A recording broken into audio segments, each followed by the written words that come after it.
Waktunya bersaat teduh dengan Tuhan melalui bacaan Alkitab satu pasal sehari dalam kitab Sejarah Bangsa Yahudi, bahagian 6 seri yang pertama, kitab 1 Tawarik pasal 20.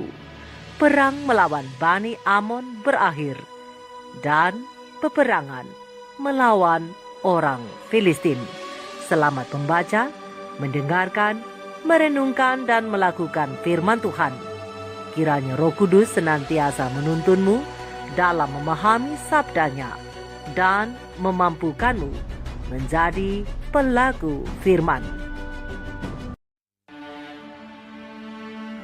Pada pergantian tahun, pada waktu raja-raja biasanya maju berperang, maka Yoab membawa keluar bala tentaranya. Lalu ia memusnahkan negeri Bani Amon. Kemudian ia maju dan mengepung kota Raba, sedang Daud sendiri tinggal di Yerusalem. Yoab memukul kalah Raba dan meruntuhkannya. Sesudah itu Daud mengambil mahkota dari kepala raja mereka. Beratnya ternyata setalenta emas, bertatahkan sebuah batu permata yang mahal, dan itu dikenakan pada kepala Daud. Juga diangkutnya banyak sekali jarahan dari kota itu. Penduduk kota itu diangkutnya dan dipaksanya bekerja dengan gergaji, penggerek besi, dan kapak.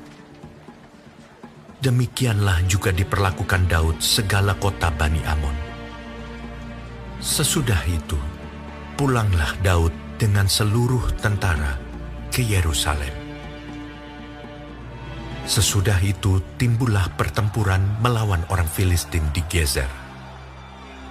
Pada waktu itu, Sibkai, orang Huza, memukul kalah Sipai, seorang dari keturunan raksasa, dan mereka ditundukkan.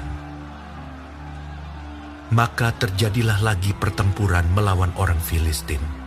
Lalu Elhanan bin Yair menewaskan Lahmi, saudara Goliat orang Gad itu, yang gagang tombaknya seperti pesa tukang tenun. Lalu terjadi lagi pertempuran di Gad, dan di sana ada seorang yang tinggi perawakannya, yang tangannya dan kakinya masing-masing berjari 6, 24 seluruhnya. Juga orang ini termasuk keturunan raksasa. Ia mengolok-olok orang Israel. Maka Yonatan anak Simea, kakak Daud, menewaskannya. Orang-orang ini termasuk keturunan raksasa di Gad. Mereka tewas oleh tangan Daud dan oleh tangan orang-orang.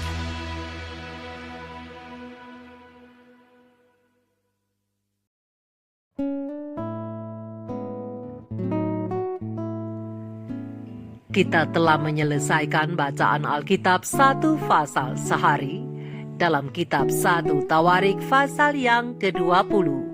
Sedikit perenungan mengenai pasal ini tentang berakhirnya peperangan melawan Bani Amon dan peperangan melawan orang Filistin.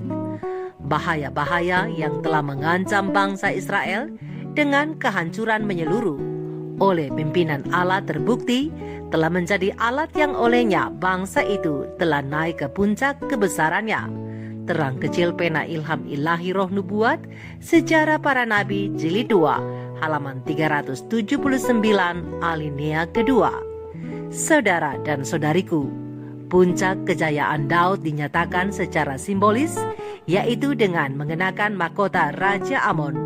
Terang besar Alkitab 1 Tawarik 20 ayat 2. Kemenangan Daud itu bukan hasil kemenangannya sendiri, tetapi karena anugerah Allah yang telah memberikan Yoab kepada Daud sebagai panglimanya yang piawai dan rekan seperjuangannya yang handal.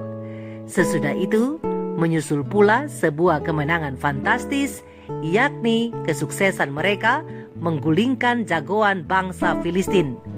Para sepupu Goliat yang berpostur besar dan kuat secara kacamata badani bukan lawan tanding Israel yang hanya maju dalam nama Tuhan. Lawan boleh memiliki kekuatan hebat, namun ketika berhadapan dengan iman yang hidup, bala bantuan sorga akan menolong merobohkan kekuatan raksasa-raksasa Filistin.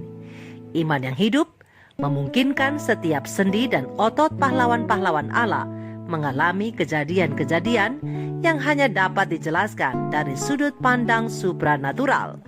Sahabat firman, dengan iman yang hidup, kita juga akan disanggupkan untuk mempertahankan kerohanian kekristenan kita di akhir zaman ini.